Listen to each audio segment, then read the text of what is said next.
ನಮ್ಗೆ ಇದೇ ಟೈಮು ಅದೇ ಟೈಮು ಅಂತ ಹೇಳುವಂತದ್ದು ಸ್ವಲ್ಪ ಎಲ್ಲರೂ ಕೈ ಜೋಡಿಸಿದ್ರೆ ಮಾತ್ರ ಏನಾದ್ರೂ ಮಾಡ್ಲಿಕ್ಕೆ ಸಾಧ್ಯ.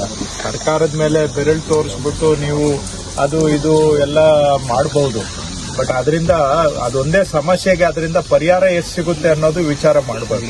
ಪರಿಹಾರ ಆಗ್ಬೇಕಂದ್ರೆ ಎಲ್ಲರೂ ಕೈ ಜೋಡಿಸಿದ್ರೆ ಮಾತ್ರ ಸಾಧ್ಯ. ನಾಟ್ ಬೈ ಸಿಂಪ್ಲಿ ನಾವು ಏನೇನೋ ಹೇಳೋದ್ರಿಂದ ಪರಿಹಾರ ಆಗೋದಿಲ್ಲ. ಸರ್ಕಾರನೂ ಪ್ರಯತ್ನ ಮಾಡಬೇಕು, ಜನಗಳು ಕೈ ಜೋಡಿಸಬೇಕು. ಅವಾಗ ಏನಾದ್ರೂ ಸ್ವಲ್ಪ ಅಟ್ಲೀಸ್ಟ್ ಕಡಿಮೆ ಆದ್ರೂ ಮಾಡಬಹುದು. ಯಾರು ಸುಮ್ಮನೆ ಕೊಡ್ತಾರೆ? ಈಗ ನೀವ್ ಹೇಳೋದು ಚಿಕ್ಕಮಂಗ್ಳೂರಿಂದ ಇಲ್ಲಿಗೆ ಕಳಿಸ್ತಾ ಇದ್ದಾರೆ ಅಂತ.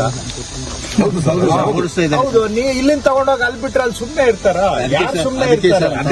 ವಿಚಾರ ಮಾಡಿ. ಒಂದ್ ಸೈಡ್ ಯಾವ್ದಾದ್ರು ಡಿಸೈಡ್ ಮಾಡಿ. ಏನ್ ಹೇಳಿ ಏನಿದೆ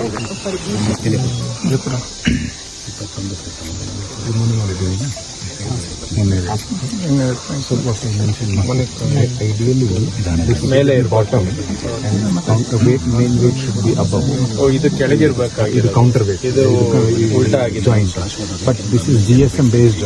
ಸೊ ನಮಗೆ ಸೇಫ್ ಏರಿಯಾ. ಮತ್ತೆ ಅಲ್ಲೆಲ್ಲ ಗಲಾಟೆ ಮಾಡಿರ್ತಾರೆ ಸರ್. ಪಟಾಕಿ ಗಿಟಾಕಿ ಹೊಡೆದು ಬಿಟ್ಟಿರ್ತಾರೆ. ಮರಿಗಳಿದೆ, ಹಾಗಾಗ್ಬಿಟ್ಟು ಮೂವ್ ಆಗೋದಿಲ್ಲ. ಪ್ರತಿ ಗ್ರೂಪ್ ನಲ್ಲೂ ಒಂದೊಂದು ಮರಿ ಇದೆ. ಆಟ ಆಡ್ಲಿಕ್ಕೆ ಮರಿಗಳಿಗೆ ಆ ಮರಿಗಳು ಎಲ್ಲಿ ಮೂವ್ ಆಗ್ತದೆ ಅಲ್ಲಿ ಮೂವ್ ಹಾಕೊಂಡು ಹೋಗ್ತಾ ಇರ್ತದೆ.